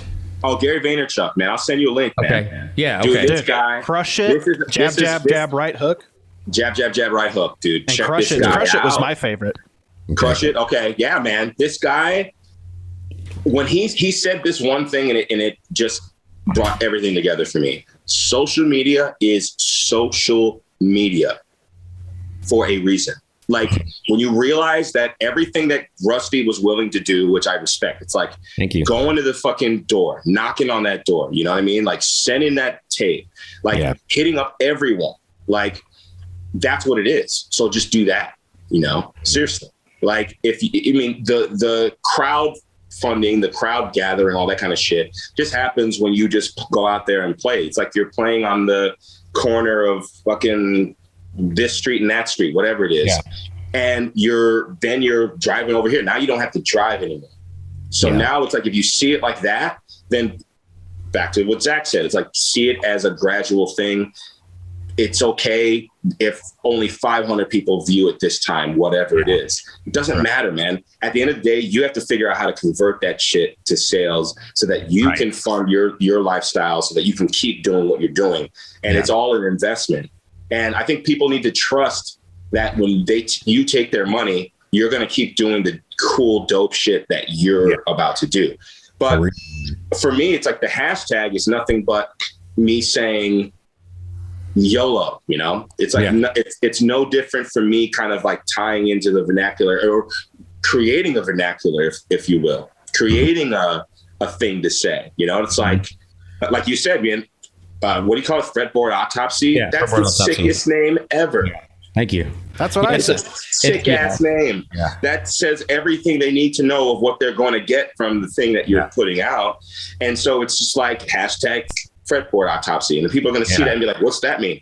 I wonder who the first freaking, Connors and Bradleys or whatever it is that figured out, they were like, what does YOLO mean? Oh, you only live once? Oh, shit, dude. That's how it happened. You know what I mean? It's how it happened. So there's no reason why we can't start our own shit and create a culture. And I think the biggest thing that metal is sexy, dude. Yeah. Trust me. I'm sure you do. I do. I meet enough girls who want to come out, see us play. Yeah. And they're just like, yeah, shred. It gets me so wet. I'm just like, hell yeah, dude. That's I what don't I'm know talking where about. you're seeing these women at, but they don't exist in Nebraska. I'll tell Come you that to right now. LA. Come to LA. Oh, yeah. Before you continue, or really Nashville. quick. Before you continue, there's one Gary Vaynerchuk quote that has stuck with me forever, and it's exactly what you're saying right now. And Gary Vaynerchuk's kind of like Grant Cardone. Remember I was talking to you about him? Yeah, I love Grant Cardone. See? And Rusty's going to get on Grant Cardone train. Well, dude, Right. do they make? Are his books available in audio format? Yes. Yeah. I think Good. so. 'Cause I don't have time to Actually- read, man. I'll get you Yeah. hooked up. Okay, cool. The quote is, I'm reading it here to make sure I don't fuck it up. But it says, look at yourself in the mirror and ask yourself, what do I want to do every day for the rest of my life? And then do that. Yeah. End of the story. How And- are you and going the to thing- do The it? thing that I love about us and this part of the industry is that we've already done that. Yeah. It's kind of a surprise to everyone, right? It's kind of like, fuck, dude, I have to like set up a funnel like myself, dude. I have to like, you know what I mean? I have to shoot my own videos. I have to do it. But we're already willing to, dude, we have the videography down. Yeah. We have everything you need to do with a fucking camera. Rusty's been doing it when YouTube came out. I remember when YouTube came out. Yeah, that was the beginning of it, man, right there. Holy shit. Like you can do it. So now it's a matter of like getting a fucking DSLR camera, putting it out there, and then figuring out what your funnel is and serving your fan base. Yeah. If you don't have a fucking 100,000, this and that, I actually feel sorry for these guys who have a crazy big fan base, because I think you know who I'm talking about. Mm-hmm. Crying and screaming about, oh, I couldn't do gigs. How am I going to make money? Just crying about it and all this shit. Dude, you have 1 million followers. Get the fuck out of your head. Yeah. If those 1 million followers, one of them paid you $1 each, you're a millionaire. How have you not figured that out? How have you not figured My this struggle out? is just getting the followers, because there's so much out there now. Yeah. Right. And I can add some, after this, maybe we can talk about it, but I can help you with that. Cool. I mean, I don't have a whole lot, but again, I don't have a whole lot because again, I'm kind of mixing what you're saying. Like, I know how to get out there and create and put people's eyes on me. But like you said, it's like you have to figure out also how to serve them and get them to invest in you, which is how I would say it. Not pay, but I would say invest in you. There is such a wealth of information in all of this. I mean, It's insane. If we could combine all this information, we need to put out our own put our own book out, or our own motivational thing for musicians specifically. Hell that yes. shows everybody how to do it. You know what I mean? It's like Hell all these. yes. Well, my wife it's is like a that. graphic artist and book creator, so There you go. But what's could the do guy's it very name? easily. What is it to do? Gary Vaynerchuk. That Gary quote Vaynerchuk. you read by him earlier that's really, I've heard that before him in a different way, and the quote was, it's just about work in life. Make sure that the job you choose to do is one that you love. Or Yeah, find man. something that you love and make that your job. Right. It's basically But saying that is And two now- different things.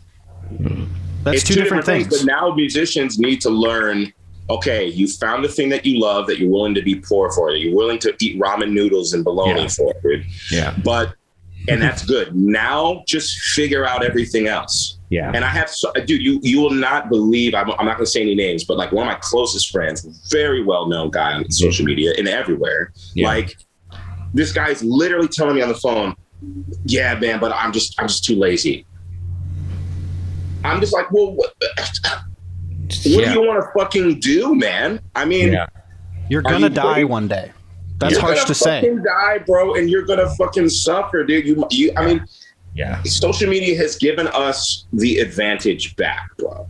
And we gotta fucking choke the hell out of that shit. Make sure no one gets in that motherfucker, man. Yeah. And this guy is like, nah, I just want to wait for the label to fucking pay me. Dude, you want to wait to owe someone money? You fucking idiot. Come on, bro. That's fucking when bullshit. You could do it for yourself, by yourself, and pay yourself. Yeah, you can make investments with other people. You can give away a percentage, but knowing where that percentage is going and understanding how to recoup that shit later on and how to build yourself off of that, whatever you need to do.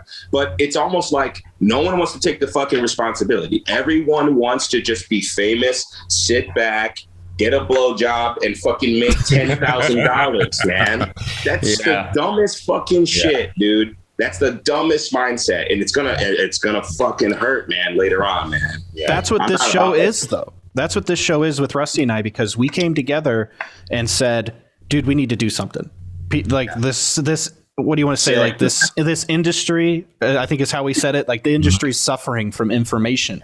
Everybody can play. Everybody, like there's some great players out there, man. Like Rusty's got a couple, I won't say names, but like some really great people we've talked about who are like probably just as good or, you know, at that level where Rusty's at, but nobody knows who they are. And it's more just like they're following what they believe to be the right thing, when in reality, playing is 10%. 90% of it is the game. Yeah, man. Yeah. Playing is everything to play.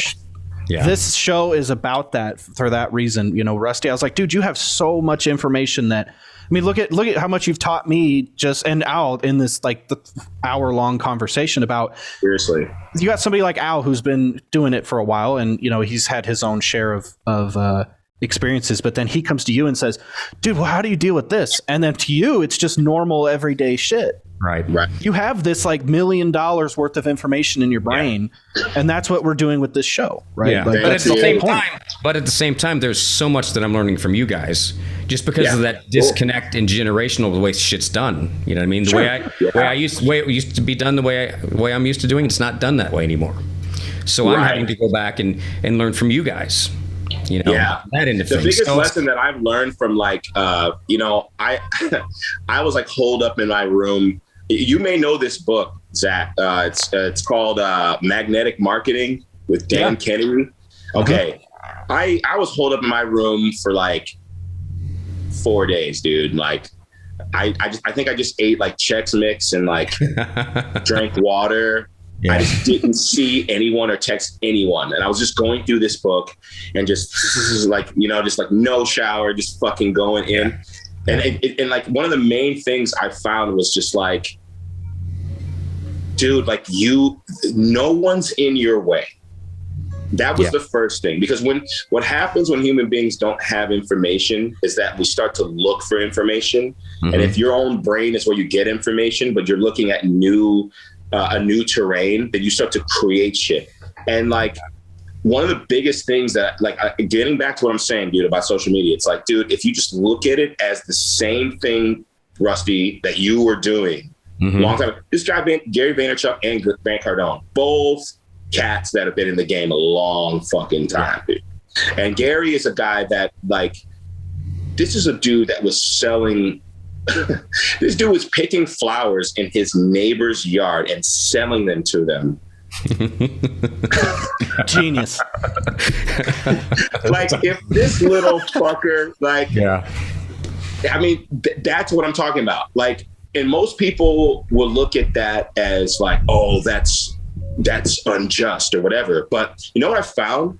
Most of these guys that look up to us, that play guitar, but are just for whatever reason working an IT job or some shit, and they're making mad money, they are dying to spend their money somewhere where it makes sense. These guys have spent money on hookers. They spend money on drugs. They spend money in Cabo. They spend money, like they have money, and they're going like, and they still feel empty. But when they get around us and they have a good time and they're getting great information and they're just spending time again, being a kid in that fucking space where the first time you pick up the guitar, we all remember it was like the first creativity. time. Yeah. Yeah. It's like, they are like, yes. I've got a CEO student. He's a CEO, makes a bunch of money. He works for like the organ donation thing for the whole state. So he's traveling everywhere and doing that kind of stuff, talking to patients all day. Loves his job, does a great job. But he comes here and he's like, dude, I fucking love this half hour. It's the best half hour I have all week. That's crazy. That's insane to me, bro. Because I know what it feels like to be there, bro. Yeah, but I mean, and I've encountered that a lot through the years of teaching, because I've been doing this for a long time, man. We all know that. Yeah. But, I find that as a teacher, it's a lot of times for my students, it's therapy. I'm like a therapist a lot of times, because it's like Zach was saying, dude, I'll get these guys to come in and they just want to just talk about their damn week and their wife is this or their kids or whatever, or the vice versa. The parent will drop their kid off and they'll be at the bar next door, having a drink, So it's crazy, man. Awesome. And I mean, I had a student one time, and I know this is kind of off topic, but I had a student one time that just never practiced, never worked on anything, and I'd actually ask him, dude, you're wasting your parents' money. You don't ever practice. We don't do nothing. You're not going anywhere. Why don't you just stop? Just save your folks some money. He's like, no, I just like coming here. It's like, all right, cool, whatever. You know what I mean? So it's like, sometimes it's an escape for a lot of people, but it's a gratifying thing for sure. Because I've met some of the best people in the world because of this job. And you would never know. Guitar's the bridge, man. Yeah. Music is the bridge. Right. Music. And like creativity, like the whole art. I feel like we're sages in a way. Seriously. I'm not trying to have a fat head right here. I'm being real. Like I've talked to enough people over the last 15 years, I've been teaching, that most of the time today, I was just finishing up some lessons. Like you're just kind of there for them to go like, dude, it's possible in this world today where money is king to like do something just because you love it and just to love your life. And whenever I hear a musician crying and whining about their life as a musician, I want to fucking kill them, because I'm just like, you don't know how many people would pay you $1 million to sit down with you right now.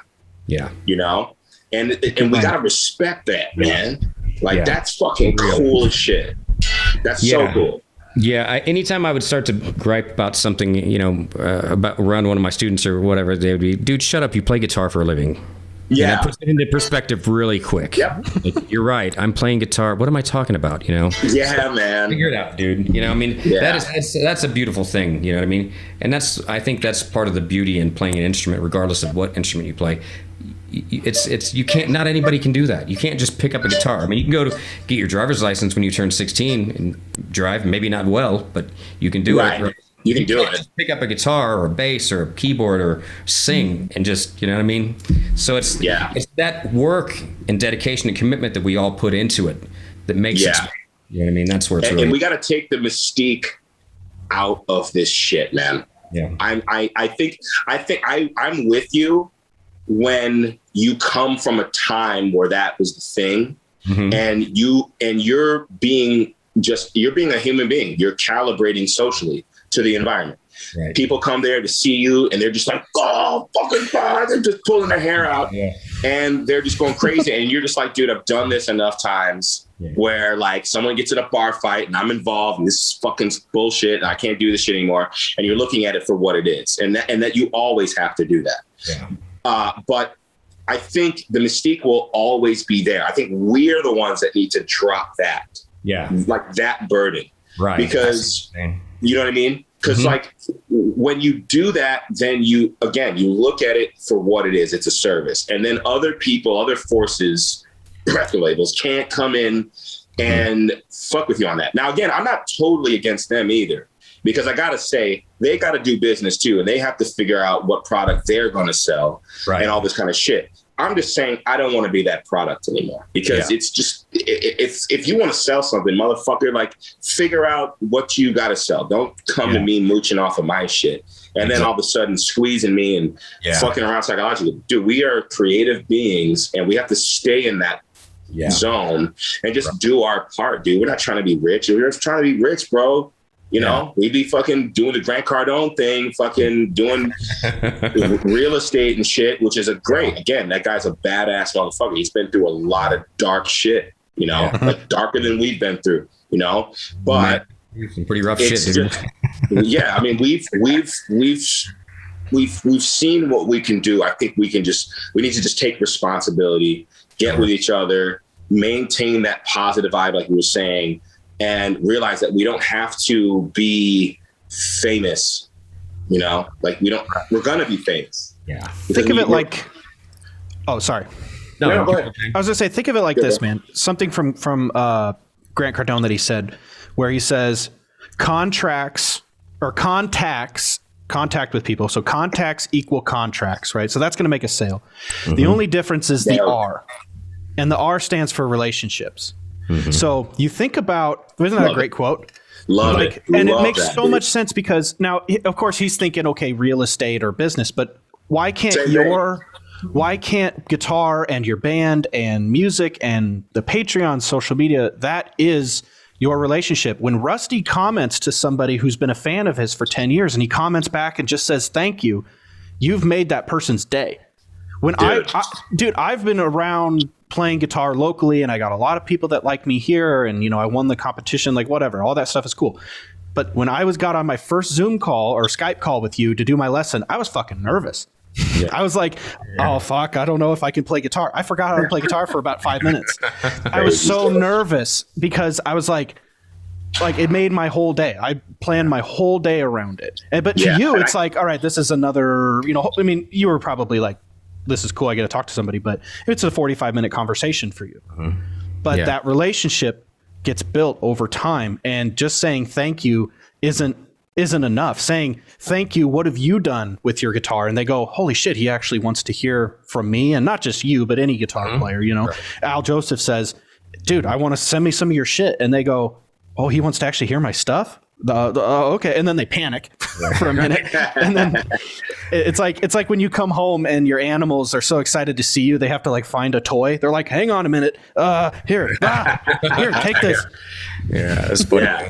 But that's the point. Relationship. And I gotta say, man, when Rusty's seriously, bro, again, dude, and this will be the last episode I'll harp on this. Yeah. You know, when my album came out, dude, you're the first dude, man.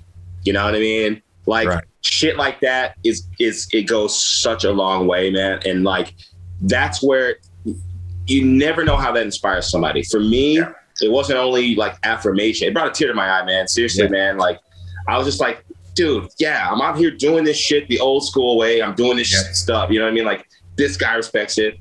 But at the same time, it's like that inspired me to be cool to the people that need that too, man. Yeah. You know what I mean? Like that dope, that elevates in such a fucking big way, man. You know?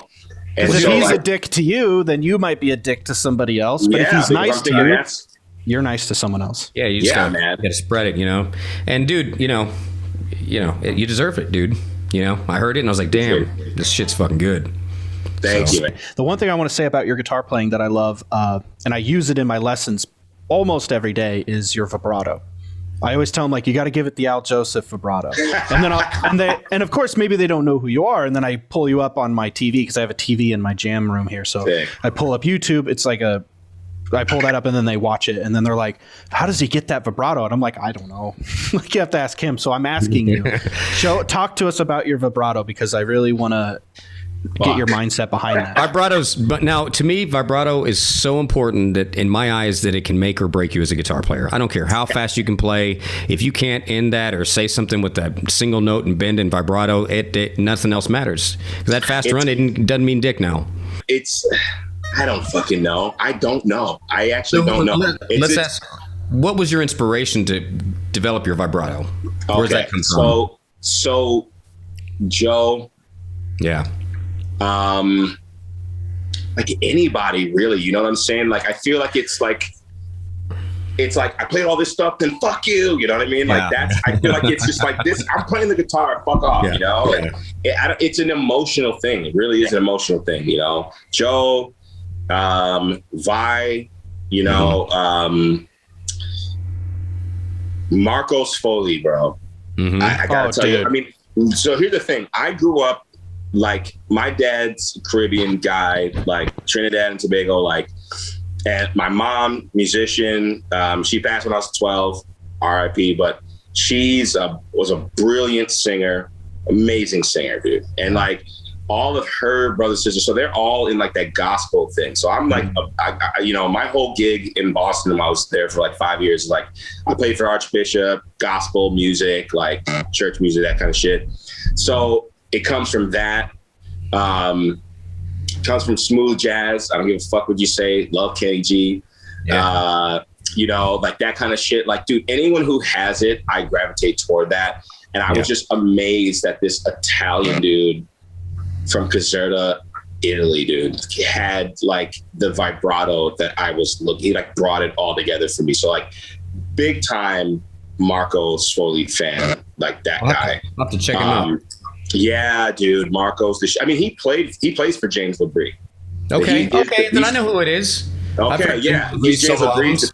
Yeah, right. Okay. So he played all his solo records and shit, and so that kind of thing. I mean, for me, it's just like I tell people, like, for me, my vibrato tends to hover around that like 8th note range when it comes to like whatever tempo I'm on, and I try to like kind of hang on that. Right.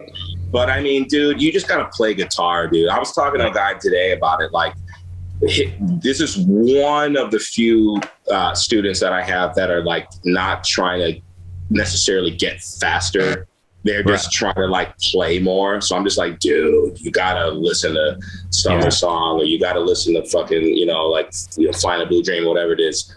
Yeah. So it's just one of those things. It's like, dude, just get it in your DNA. I don't know. And I feel like a lot of guitar players, Rusty, you have great vibrato too. Thank you. Fuck yeah, dude. Of course, bro. Dude, the whole, I was playing it cool, bro. But the whole tour, I was just like, that motherfucker actually does this shit. Holy fuck. Like, you know what I mean? You see the videos, but you're just like, this dude's up there like, you're just like, all right, I gotta lift more weights or some shit, you know what I mean?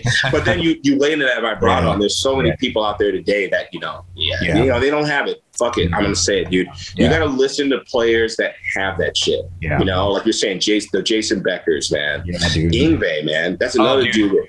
Yngwie is like one of my all-time favorite vibratos, dude. Yngwie and Stevie Ray Vaughan, those two guys have some of the best vibrato ever. That's what I'm saying.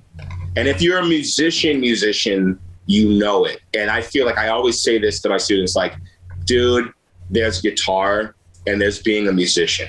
Mm-hmm. And you got to work on your musicality. I mean, it blows my fucking mind today that you have to even say that, because for me, being like 14 or whatever at the time, it's like, well, of course, that vibrato, I like that. I like this guy. I like this guitar playing, And I don't know, man. It's a taste thing, man. You got to listen to the right guys. It's like when I started playing guitar, I taught myself through Metal Method stuff.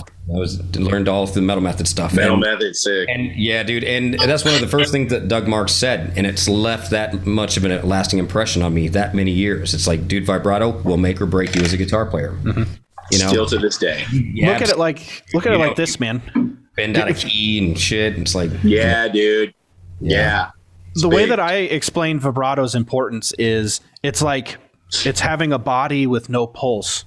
If you don't have vibrato, that vibrato is the heartbeat of the whole note, right? Absolutely. So if you just sit there and that note means nothing. It's just a flat line. If you give it yeah, dude. And you've got the Zakk Wylde, Let him do it.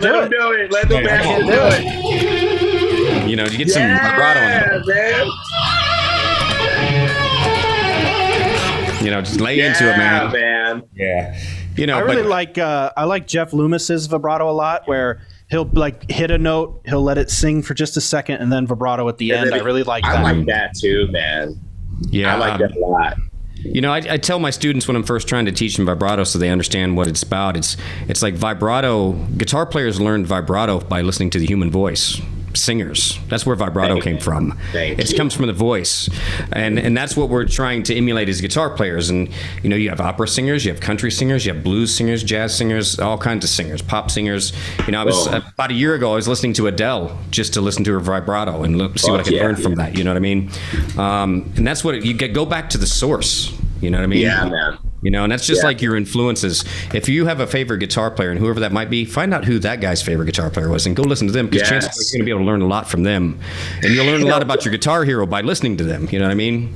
I'm going to use that, man. I'm going to say that. That's the only way to say that, dude. Yeah. Like, they get so, they're like flabbergasted when they're just like, oh, really? I should go listen to like so-and-so and so. So I'm like, what the fuck are you doing? Yeah. I feel like all three of us come from that school of like, we just come from the best school of guitar, especially when it comes to shred. Like we've listened to, we know what's up, and like, but that's only because these motherfuckers are the real deal. Now you have all these guys that are just like, I'm just like, well, so who are you listening to these days? You're like, well, I don't really listen to guitar players. I'm like, oh man, get the fuck out of here, man. Yeah. I mean, I don't know what you're doing. Yeah, right? Yeah. And I think that's the way of trying to be cool. They get their design. It's like it's all divine inspiration. You know what I mean? Oh, I don't really listen to guitar players. Yeah. Okay, bro. Chill the fuck out. Why do you play guitar? Because you were listening to a flautist. Yeah. I mean, you can. I mean, that's cool, but like, you don't. Yeah, you don't know who Jason Becker is, dude. Exactly. You don't fucking know who. Like, oh man, dude, I feel very lucky to have grown up in the era that I grew up in, because man, it was just like, fuck yeah, dude. I started playing guitar and it was like Randy and Eddie, and then dude, Yngwie and Paul Gilbert and Tony McAlpine and Vinnie Moore. I still have the Shrapnel ad that I cut out of the magazine when it was a little quarter page ad and had Steeler, Tony McAlpine, Edge of Insanity, Vicious Rumors with Vinnie Moore, and Paul Gilbert with Street Lethal. I've got that ad still all these years later, That's man. Sick, it was that important to me. It's like, I always felt like I was the bastard son of Shrapnel Records, man. That's what I was, you know what I mean? Like, listen to that. I have the entire Shrapnel catalog. I have it all. I still got most of it on vinyl. I kept my few select records to keep, and I've got all those still, and there was other great guitar players obviously at the time that weren't on Shrapnel. There's guys that were already around like DiMeola and Holdsworth, and I was with a student the other day that didn't know who Al DiMeola was. He's a young kid, and respectfully enough, he was 14, but a hot up and coming guitar player. This guy's got a lot of talent, and he's like, well, I don't really like jazz, because he's really into classical stuff and neoclassical. I was like, well, dude, what do you mean you don't like jazz? So, have you ever heard Al DiMeola or Alan Holdsworth or Frank Gambale or Scott Henderson? It's like, well, no. I said, well, then what do you mean? It's more fusiony, but it's jazz. Here, check out some of this DiMeola. Put on like Race with the Devil on Spanish Highway or something, and nice. And that solo is just so alternate picked, and that's that arpeggio that DiMeola does in that song. It's not sweep picked; it's alternate picked. You know what I mean? And most of us strive to sweep pick at that speed. You know what I mean? And he's like, oh wow. I was like, yeah. I said, we have to be thankful for this guy, because without this dude, we might not have John Petrucci or Vinnie Moore or many more. You know what I mean? You've got to always go back and consider the source. You know what I mean? Yeah. And and before DiMeola, there was Django Reinhardt and guys like that. There's always been people throughout history that are great players. It's funny. Yeah, go ahead, man. I was going to say, like, on that, it's funny when you think about, so I went to Berklee, right? So I hate jazz right now. I don't hate jazz. I hear you. But I just don't want to be around jazz people today. Well, I understand why, because I've had several friends that went to Berklee. I get it. Yeah. I want to meet Django Reinhardt. I want to meet Wes Montgomery. Like, I want to meet those. Those are the real motherfuckers that were like, who were like you, man, who were just like, guitar and shit. The strip club down there. We can just like go talk. You know what I mean? Like, that's how you gotta be, bro. Like, fucking. That's what I want to be around, because I feel like those guys would say the same thing we're saying right now. Yeah. They wouldn't be like, oh, I remember meeting this one dude at a jam. He was amazing. And I was like, dude, who you listen to, man? Like, I listen to like Frank Gambale and shit. You kind of have like a Frank Gambale guy. He's like, nah, I listen to like horn players and shit. I was just like, dude, all right, fuck off. Whatever. It's like, dude, that's so... What are you trying to prove? Yeah. It's like, I remember talking to this one guy, and I'm not going to mention any names, but we were talking, and when I'm talking about classical music, I use the word classical to refer to classical music, not a genre, not an era like Baroque or Romantic or the classical period. I'm just saying it in general, right? And he's like, oh, well, Beethoven wasn't from the classical era. And I was like, dude, I know. Dude, I'm just using it as and I flat out said it too. I was like, dude, duh. I mean, I know. I'm just using it as a generalization, like saying rock.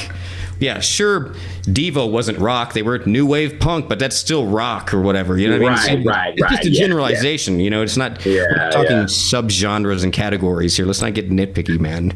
I mean, it's just those people that are like that. It's just like, man, it's not about that, dude. Just let's get on to the point. We're having a going conversation somewhere. Yeah. Now this got all held up sidetracked, man. Whatever. Whatever, dude. Yeah, it's just funny. It's like, lighten up. Live man. A little bit. It's not that serious. Just guitar. I like that, man. It's just guitar, dude. Yeah. Anyone watching this, it's just guitar, man.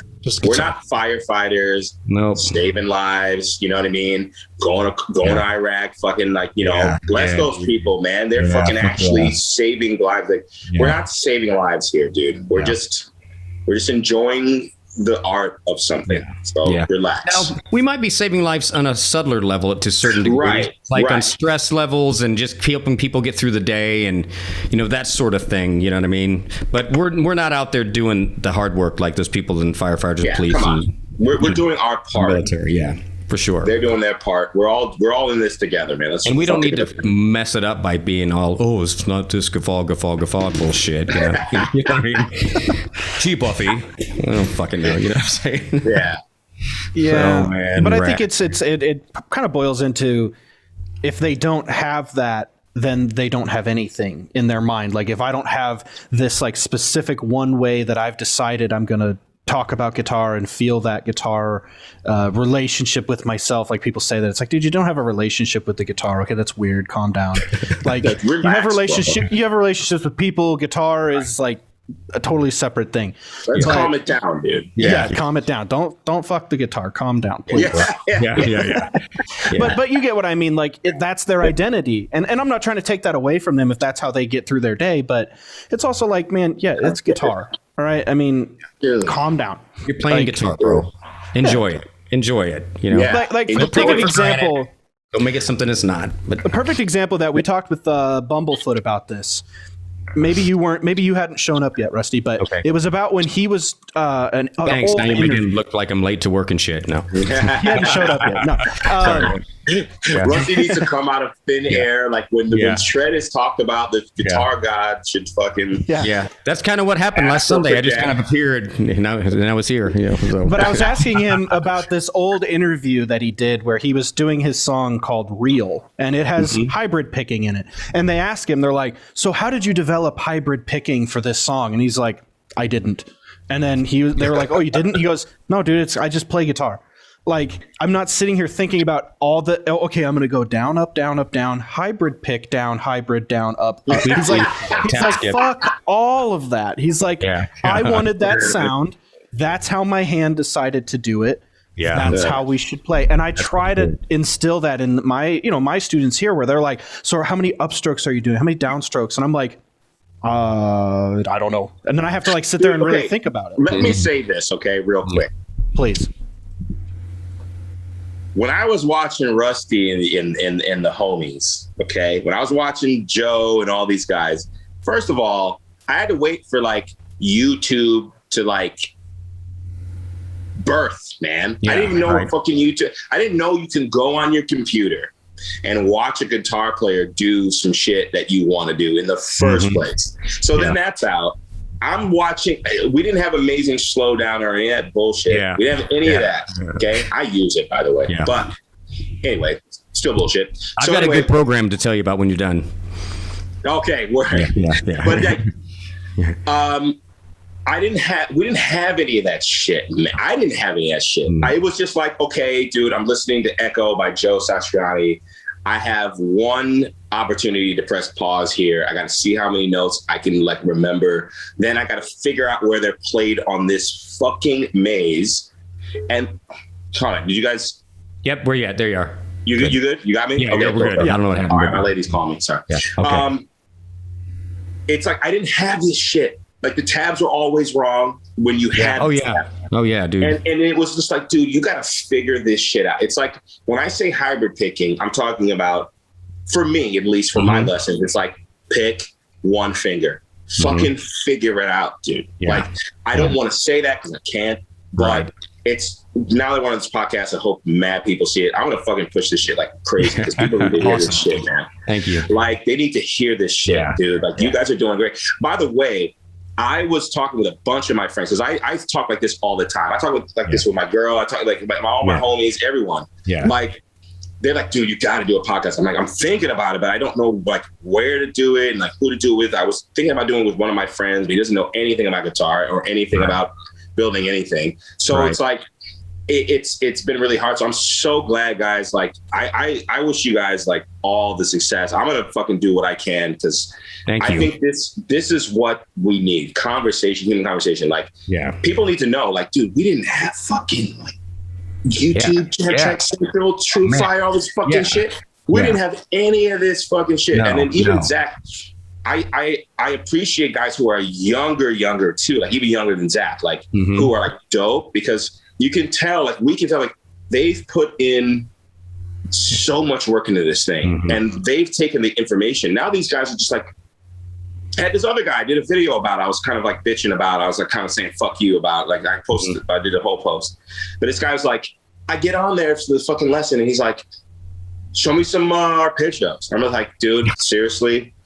You know what I'm saying? Like you're in the wrong fucking class, bro. Yeah. Like if you're not trying to learn and if you're not obsessed with this thing, the fuck are you doing? What do you think was going to happen? I was going to like give you the secrets and then you can like fucking like show everyone how to, it's like, what the fuck, bro? Yeah, exactly. Yeah, dude.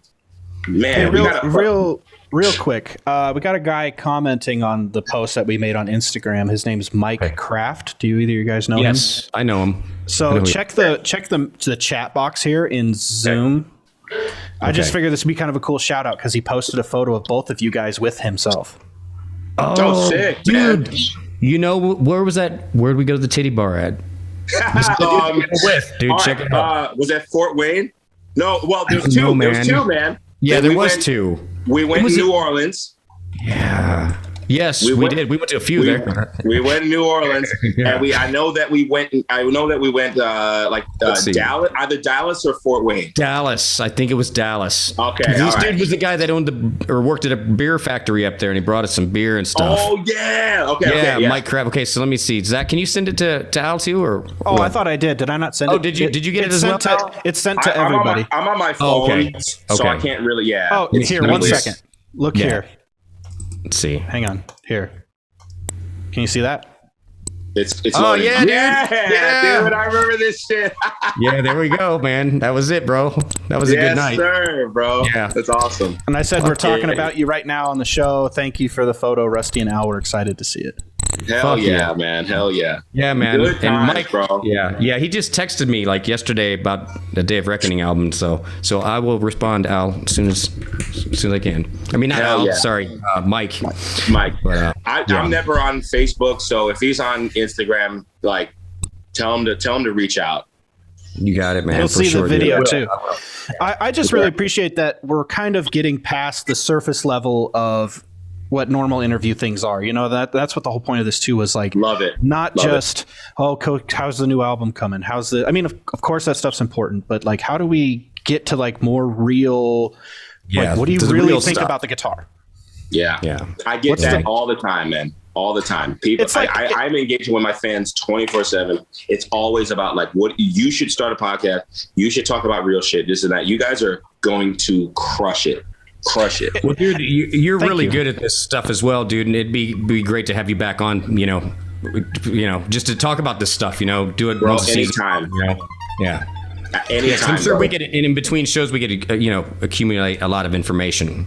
Badass. You know what I mean? To come back on and hit it all. Yeah. You know, that's sick, dude. I actually have saved in my notes like a list of shit that I want to talk about because I did a couple test runs with a friend. It didn't work out, but we wrote down a bunch of stuff regarding music. Hell, he might even join this and this might be the best platform for it. I think you guys are like really ahead of this thing. I don't ever stop. I don't give a fuck how much fire is getting thrown at you. Like, don't ever stop, because these motherfuckers need to be exposed. These bullshit motherfuckers that are out there right now. I'm gonna say it right now. Like, people just want to enjoy guitar. They don't want to fucking come over and, you know, do a couple Hail Marys to whatever act was playing that night and then, you know, crawl on the floor. They don't want to do that shit. Just fucking be real, dude. I love this, man. I appreciate you guys. Thanks. Cool, man. Cool. So, I mean, we can wrap it up on that note. I mean, is there anything you want to promote and push to all the fans and people watching? Go check out Labyrinth. Stay on the lookout for any Jam Track Central, jtcguitar.com stuff. And hit me up on Instagram with any questions you may have about guitar. I'm always on Instagram. Just fucking hit me up. It's all good. Perfect, man. Well, dude, it's always a pleasure, man. Thank you so much for coming on the show, dude. And Thank you guys. Thanks for having me. Awesome. Absolutely. Yeah, so I mean, it's one of my favorites, and I ain't bullshit. Totally. So, I mean, everybody can hear it. It's one of my favorites, but it's just, you know, it's just real stuff, dude, and that's what it's about to me. Like if I buy a DVD or a live DVD of one of my favorite bands, the first thing that I go to is the behind the scenes footage, because I want to see how shit works. I want to see my favorite musicians as people. You know, what they're not like off stage. How do you handle your daily situations? What's it like out on the road? What is their daily lives like, and how do they, you know, just how does it work, man? Dude, I do that with movies. Yeah. Like, I just like to see what was going on. Like, it's just cool. When I would buy an album or a cassette, the first thing I did was read the liner notes. I want to see who they thanked, you know, and you know, just people that were important and to help make everything happen, because it's all the stuff that you don't get to see that makes it happen. You know what I mean? So that's all very, very important stuff. And it's important that you surround yourself with people that are good people that have your interest, you know, your best interest in, or whatever. I'm saying that wrong, but best interest at heart or whatever. Exactly. We're tired. That took a lot of energy to but I was getting excited. Yeah, for sure. I mean, life's too short. Surround yourself with people that care about you and that you care about, and make the best of it, you know? Yeah, absolutely. And I love his attitude, man. Like, me too, man. It can come off a little harsh, I think, if you're not ready for that kind of. Are you just squirting honey into your mouth? I'm glad I got that on camera. Walker's honey. It's maybe I'll get an endorsement. I don't know. Yeah, put him on the show. My but honey pie. It could come off really harsh, but at the end of the day, you kind of have to be sometimes. You have to be let's get through the niceties for just a minute and say, okay, it's not all fun and games and fucking. I totally appreciate and respect the brutal truth, and sometimes that's what it takes to make you wake up. You know, it's like a smack in the face sometimes, and you know, it's kind of jolting. It can be for people that aren't used to that. I mean, I'm used to it because that's the way I like it to be presented to me. Absolutely. Just cut out the fat. You know, save me the baby or the labor and give me the baby. That sort of thing. Cut out the baby. Yeah, cut out the baby. Save me the whatever. You know, save me the labor. Cut out the baby. Yeah, I'm scoring high on that shit today. Well, so, that was a great show, man. Yeah, absolutely. Very good. So. Take us out. What else, out, man? Are we good? No, take us out, and then I'll stop recording. That's another exciting episode of Guitar Autopsy. Thank you for joining us, and we'll see you next time. We're digging up guitars and whatever that other saying is. Rock and roll. Performing autopsies, I think, is what you said. That's it. Keep it real with Guitar Autopsy.